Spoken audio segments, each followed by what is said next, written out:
하나님의 말씀은 고린도 후서 5장 1절에서 7절입니다. 자막을 붙여도 되고요. 함께 합독하도록 하시겠습니다. 시작. 만일 땅에 있는 우리의 장막 집이 무너지면 하나님께서 지으신 집, 곧 손으로 지은 것이 아니요 하늘에 있는 영원한 집이 우리에게 있는 줄 아나니, 과연 우리가 여기 있어 탄식하며 하늘로부터 오는 우리 처소로 덧입기를 간절히 사모하노니, 이렇게 입으면 벗은 자들로 발견되지 않으려 함이라. 이 장막에 있는 우리가 짐진 것 같이 탄식하는 것은 벗고자 함이 아니요 오직 덧입고자 함이니, 죽을 것이 생명에게 삼킨 바 되게 하려 함이라. 곧 이것을 우리에게 이루게 하시고 보증으로 성령을 우리에게 주신 이는 하나님이시니라. 이러므로 우리가 항상 담대하여 몸에 거할 때에는 주와 따로 거하는 줄을 아노니, 이는 우리가 믿음으로 행하고 보는 것으로 하지 아니함이로라. 아멘. 누구에게나 집이 있습니다. 그 집은 자신의 집이든 전세든 월세든 여러 가지 다양한 형태가 있지만은 집이 있습니다. 크고 좋은 집도 있고 작고 허름한 집도 있습니다. 하지만 우리 모두에게는 우리가 조금이라도 쉴 수 있는 집이 필요합니다.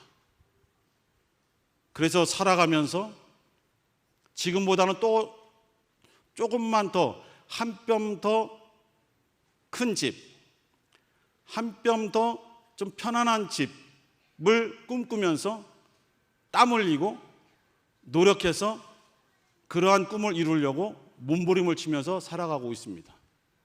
당연한 거죠. 나쁜 것이 아닙니다.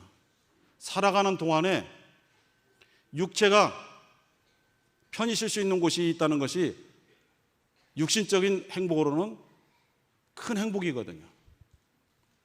고통스러우신 분들도 많이 있습니다. 지금 내가 거처하는 곳이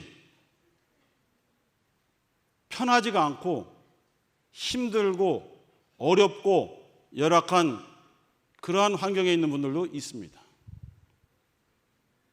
주님께서 우리 믿는 사람들에게 무엇을 원하시냐면은, 이와 같이 육체에도 필요한 집이 있어서 조금씩 더 좋은 환경으로, 조금씩 더 편안한 환경으로 옮겨가려고 하는 것처럼 영혼을 위한, 영혼이 쉴 수 있는 집을 건축해 가라라는 말씀을 주시는 것입니다.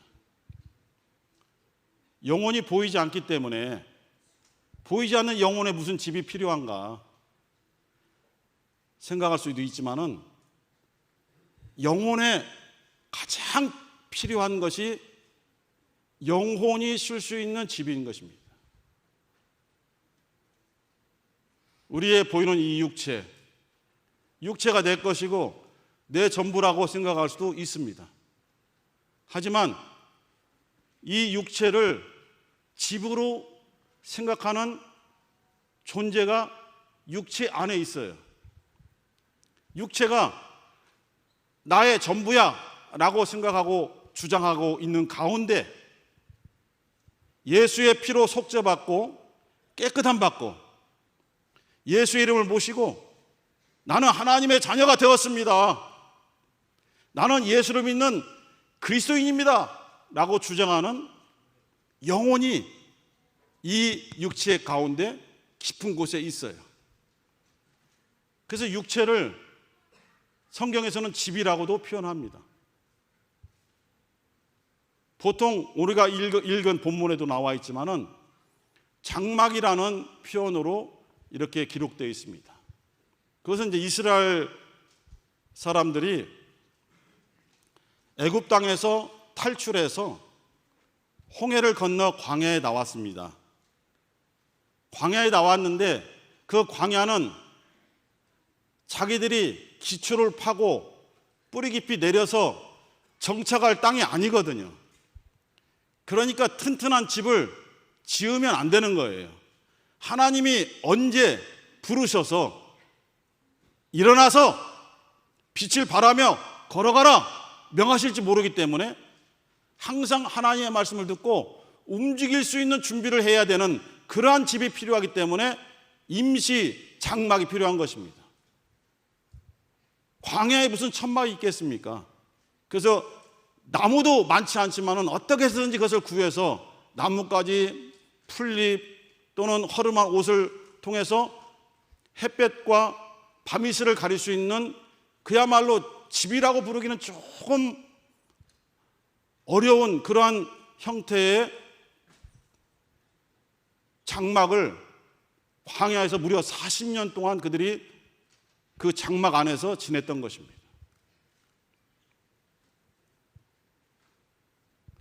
이스라엘 사람들이 그 40년 동안 어렵고 힘든 황량한 환경 가운데서 그 장막 생활을, 정말 힘들고 어려운 생활을 견딜 수 있었던 것은 하나님이 약속한 집이 있기 때문이에요. 하나님이 약속한 집이 없었다면 견디기 어려운 것이죠. 우리 한국 사람들의 집에 가장 좋은 것은 좀 지질 수 있는 곳이 필요해요. 지질 수 있는 곳. 아이들은 뭐 부침개 주나 볼다 생각할 수 있는데 그것이 아니고, 그전에는 이제 아궁이를 통해서 장작을 떼기도 했고 또는 연탄으로 해서 쭉 밀어 넣어서 뗐잖아요. 그래서 그 부분만 뜨거워요. 장판이 다 탈 정도예요. 그게 아랫목이에요. 윗목에 가면 너무 추워요. 그때는 무슨 보온 시설이 있습니까? 없으니까 밥통도 없고, 그러니까 그 따뜻한 아랫목에다가 아버지 밥, 어른들 밥을 넣고 이불로 덮어놓죠. 그것도 모르고 저기다 거기서 레슬링 하다가 밥 다 엎어버리고 결국은 놀부처럼 여기에 뺨을 맞아서 밥풀 때 떼먹고 그런 시절이 있었습니다. 지지는 게 필요해요. 그래서 한국에는 무슨 문화가 있습니까? 보일러를 깔아요. 그런데 광야에 무슨 보일러가 있습니까? 필요 없죠. 왜? 뜨거우니까. 힘든 그러한 장막 생활을 그들이 어떻게 견뎌냈느냐. 오늘 찬양에도 나왔지만 한 걸음씩 전진해 가면 하나님이 약속한 정말 뿌리를 내리고 기초를 튼튼히 하고 살 수 있는 집을 지을 수 있는 땅이 있어요. 가나안 땅이죠. 그 가나안 땅이 하나님이 주신 약속의 땅이기 때문에 견디는 거예요. 조금만 더 참자. 조금만 더 참자. 그러면은 하나님이 주신 땅이 있으니까.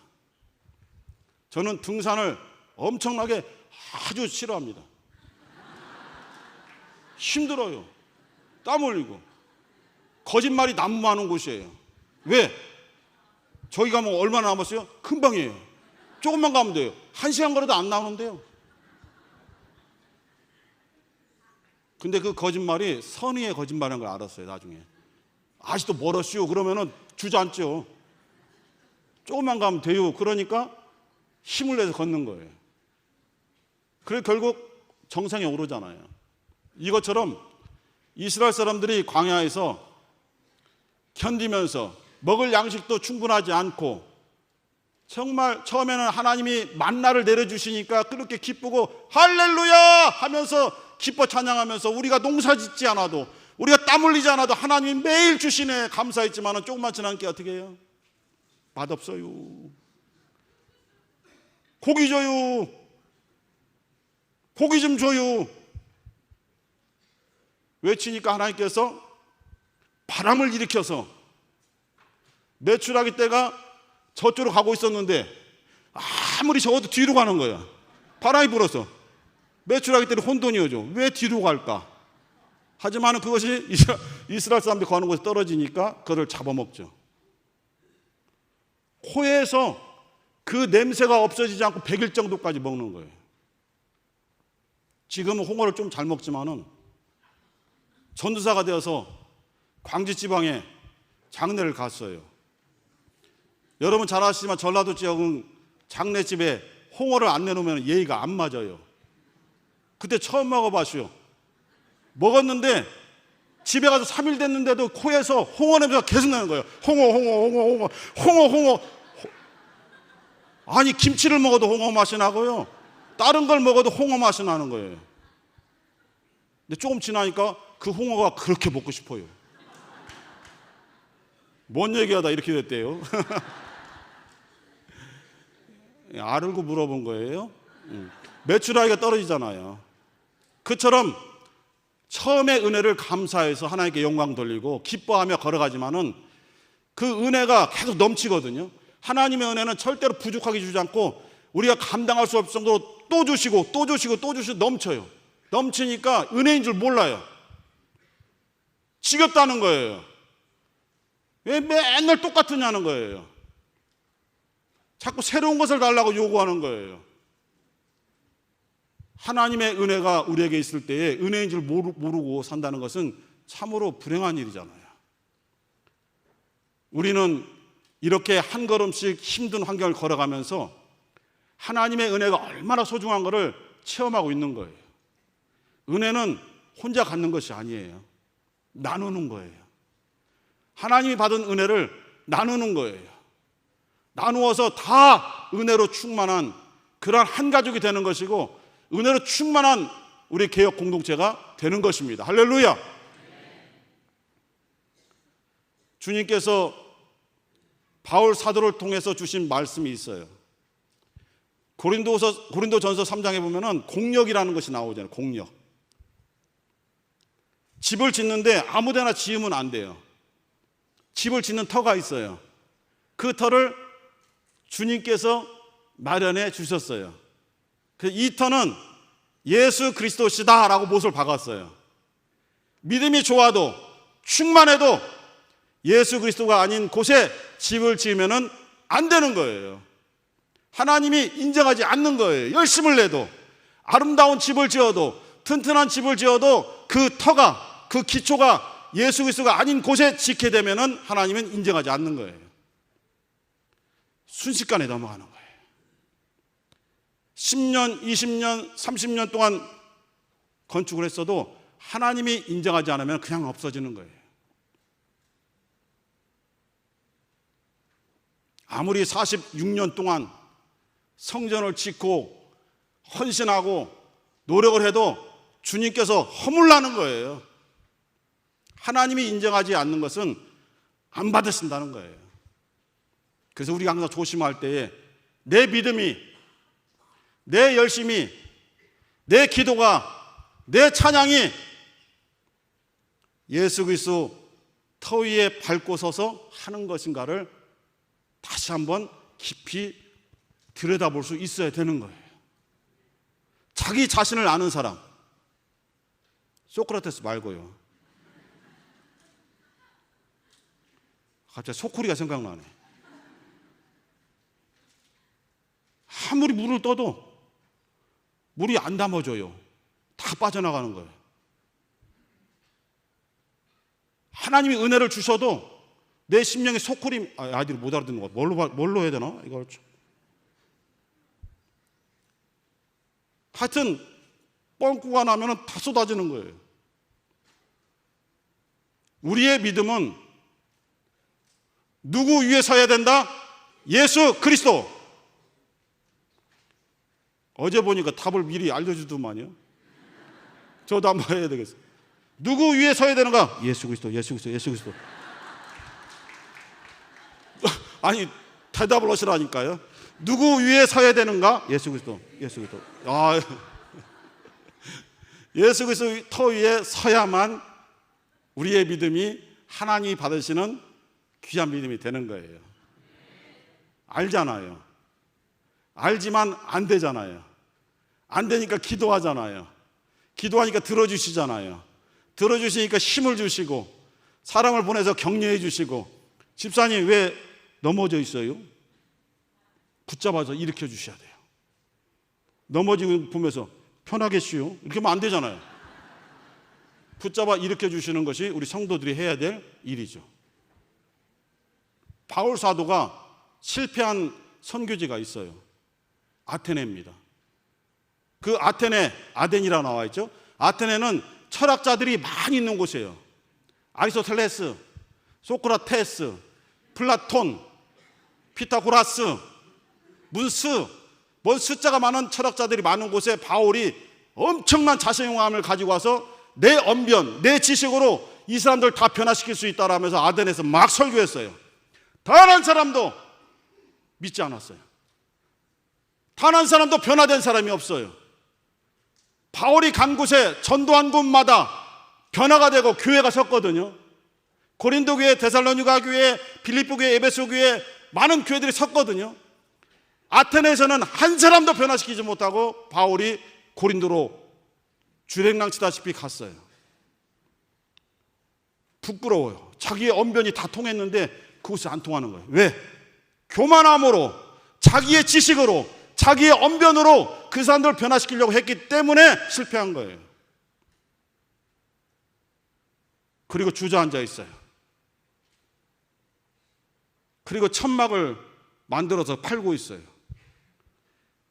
제자들이 예수님이 죽으셨을 때 다 도망가서 야, 우리 고기나 잡으러 가자 해서 디베라 바닷가에서 물고기 잡는 것과 뭐가 달라요?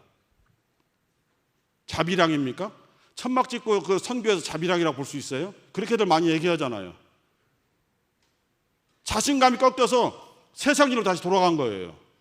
그때 성령이 바울에게 말합니다. 바울아, 너 왜 잠잠히 있느냐? 일어서라! 일어서서 복음을 전하라! 하고 그를 강력하게 권고하시니 고린도에서 말씀을 막 전하여 고린도 교회가 세워진 거 아닙니까? 자기 자신이 해서 안 됐을 때에 불평하지 말고 왜 안 돼? 하지 말고 그때 하나님이 왜 나에게 이러한 결과를 주셨는가를 빨리 깨닫고 돌이킬 수 있어야 돼요. 그때 주님의 음성이 들려오거든요. 왜 잠잠히 앉아 있는 거야? 일어나! 일어나서 복음을 전해! 이런 메시지가 와서 다시 한번 힘을 내서 말씀을 전할 때에는 자기의 지식이 아닌, 자기의 언변이 아닌 성령이 주시는 지식, 성령이 주는 감동으로 말씀을 전하니 많은 사람들이 변화가 되는 거예요. 그렇게 완고한 사람들이 변화가 되는 거예요. 그 사람들이 다 예수를 믿고 정말 하나님의 자녀가 된 겁니다. 할렐루야. 자기를 버리지 아니하고 저는 주님이 나타날 수가 없어요. 주님께서 마태복음 7장 24절로 27절에 보면은 집을 짓는 것에 대해서 말씀을 주셨어요. 몇 번 들으셨지만은 주의 말씀을 듣고 행하는 자는 반석 위에 집을 짓는 지혜로운 사람이다. 비가 와서 창수가 나고 바람이 부딪혀도 그 변함이 없이 그대로 있어서 주님이 상을 주신다. 하지만 주의 말씀을 듣고 행하지 아니하는 자는 모래 위에 집을 지은 자 같으니 어리석은 사람이다. 비가 오고 창수가 나고 바람이 부딪힘에 그 무너짐이 심하더라라고 말씀을 하고 있어요. 집을 건축할 때에, 우리의 심령을 건축할 때에 자기의 기술, 자기의 노하우, 자기의 실력으로 건축하는 것이 아니죠.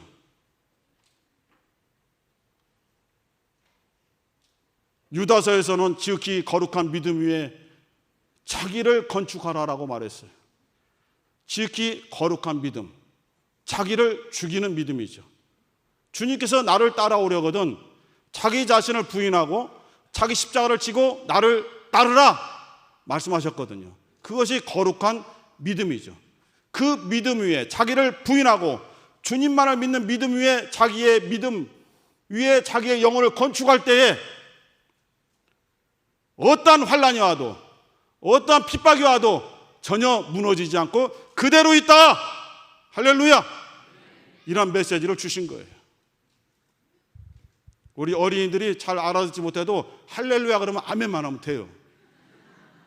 우리 찬양이 너무 감사했어요. 어린아이들의 율동과 어린아이들의 그 순진한 목소리가 우리의 탁해진 심령을 다시 정화시켰어요. 너무 깨끗해요. 여러분, 하나님께서 아담에게 그리고 하와에게 에덴 동산이라는 참으로 아름다운 집을 주셨어요. 집이잖아요. 아담이 살 수 있는 집이잖아요. 아담과 하와가 행복하게 지낼 수 있는 집이잖아요. 그런데 깨져버렸잖아요. 죄 때문에. 금요일부터 계속 들었잖아요. 죄 때문에 다 깨져버렸어요. 하나님이 주신 집에는 거룩함이 없이는 거할 수가 없는 거예요. 하나님이 내치셨어요. 추방했어요. 그런데 하나님의 집에서 살던 기억이 있어요. 하나님의 집에서 살던 아름다운 추억이 있어요. 다시 돌아가려고 그래요. 에덴으로 돌아가자. 그러나 하나님이 막으셨잖아요. 두루두는 화염검과 그룹들로 하여금 에덴 동산을 막으셨어요. 갈 수가 없죠. 그러나 찬양을 통해서 알 수 있는 것은 주님의 보혈을 지나 갈 수 있다는 거예요. 예수의 보혈로 갈 수 있다는 거예요. 여러분, 예수께서 우리에게 약속하신 참 귀한 소망의 메시지가 있어요. 하나의 모든 말씀들이 다 우리에게 믿음이 되고 소망이 되지만은 영원한 집에 대한 소망을 주셨어요. 요한복음 14장 1절로 3절에 보면은 저만 봐요. 자막이 안 나와요. 저만 보거든요. 머릿속에 지금 지나가고 있거든요. 요한복음 14장 1절 3절에 보면은 내가 아버지 집에 가서 너희들을 위한 처소를 예비하면 다시 와서 너희들을 나 있는 곳에 있게 하리라. 그 아버지의 집은 변하지 않아요. 한번 우리가 들어가면 변하지 않는 영원한 집인 거예요. 할렐루야. 우리의 영원한 집은 아버지 집에 있는 거예요. 누가 마련해 주세요? 예수께서 직접 우리를 위해서 처소를 준비하신다고 했어요. 믿어요, 안 믿어요? 믿어요. 어른들은 아시죠? 쓸데없는 얘기하면 안 되는데, 옛날에 그 후라이보이 곽규석이라고 코미디언 있어요. 구봉서 씨랑 활동하던. 그런데 미국으로 무슨 안 좋은 일 때문에 도망갔다가 거기서 예수를 만나서 변화되어 목사 안수를 받았어요. 새 삶을 살게 되는 것이죠. 내가 아무리 작은 곳에 가서라도 복음을 전하리라, 주의 메시지를 전하리라 라고 결심했을 때에 우리나라에 있는 시골, 정말 그 당시니까 이런 교통도 안 좋고 불도 잘 안 들어오는 곳이에요. 호롱불 켜놓고 할 때에 그 조그만 목사님이 제발 좀 오셔서 은혜의 말씀 좀 전해달라고 하자니까 사례비가 적더라도 갔어요. 그 소식을 듣고 그 교회 성도인 할머니 집사님이 그 저녁에 가려면 할아버지 밥을 못 차려주고 가야 되니까 이번에 영감 굶든지 자시든지 해 하고 가려니까 어딜 가냐고. 미국에서 훌륭하신 목사님 오셔서 말씀을 전하니까 꼭 내가 가야 된다고. 가지마. 왜 가지 말라는 거예요? 자기 밥 달라고. 할머니가 갔어요. 갔는데 못 알아들어요. 왜냐하면 너무 용어를 어려운 단어를 썼어. 자기가 유식한 건 드러나. 그러나 설교를 무식하게 하면 안 되지. 유식하게 해도 안 되지. 하여튼 성도들이 잘 알아듣고 은혜 받게 해주는 것이 진짜 설교예요. 그런데 공부했답시고 무슨 쩍 그랬어요. 할머니들이 뭘 알아요. 농사 짓고 와서 잠이 쏟아지고 호롱불인데 정신이 없죠. 그래서 그 목사님이 제발 여러분들은 소극적으로 생활하지 말고 적극적으로 생활하시기 바랍니다 하는데 무슨 말인지 알아야지. 그 집에 갔어요. 은혜는 받았다고 했는데 모르겠어요. 할아버지가 뭐라고 그래야 돼. 그 목사님이 소를 키우셨는가 봐. 소꼭지 젖꼭지 뭐라고 하는데 모르겠어.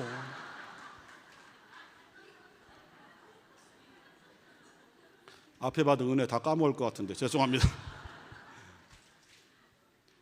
이와 같이가 아니구나. 주님의 말씀을 듣고 마음에 새길 때에 우리의 배운 지식으로 안 깨달아지는 것들이 많이 있어요. 그것을 이성적으로 지식적으로 풀려고 하면 어려워지는 거예요. 그러니까 성령께 도움을 구하는 거예요. 성령은 우리 주님의 말씀을 생각나게 하시고 우리 주님의 말씀을 깨닫게 해주시고 우리 주님의 말씀이 무슨 뜻인가, 무슨 능력이 있는가 계속 체험하게 해주시는 것이 우리 성령의 역사하심이에요. 성령의 도움을 받으셔서 주의 말씀을 은혜로 받아들이기를 예수의 이름으로 축원합니다. 여러분, 우리 육체가 깨어지는 날이 있어요. 우리가 이 땅에서 살아가는 장막, 집이 무너질 때가 있어요. 그때 슬퍼하거나 두려워할 필요가 없죠. 주님이 약속하신 영원한 집이 우리에게 손짓하면서 우리를 부르고 있기 때문이고, 그 약속은 반드시 이루어지기 때문입니다. 할렐루야! 주님의 약속은 한 번도 이루어지지 않은 적이 없어요. 우리가 주의 말씀을 붙잡고 견디지 못해서 어렵기 때문에 잠시 이것을 놓았더니 주님께서 나를 버리셨는가 보다, 주님께서 내 기도에 응답을 하시지 않는가 보다라고 그렇게 느껴질 뿐이지, 주님은 한 번도 나를 놓으신 적이 없어요. 자기의 손목을 한번 이렇게 붙잡아 보세요. 하기 싫으면 안 해도 괜찮아요. 뭔가 하나 말씀드리려고 그래요. 이렇게 잡았어요. 그리고 이걸 놔보세요.